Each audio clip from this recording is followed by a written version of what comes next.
ஜனநாயகத்துக்கு கிடைச்ச வெற்றி, ஜனநாயகத்துக்கு கிடைச்ச வெற்றியா நாங்க கருதுறோம். அதனால இந்த சிறப்பான ஒரு விஷயத்துக்கு நாங்க ஸ்வீட் கொடுத்து எங்க தளபதிக்காக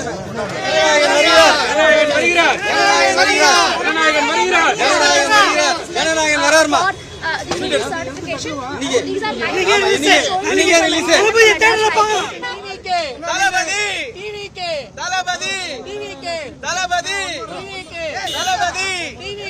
தளபதி முதலமைச்சர்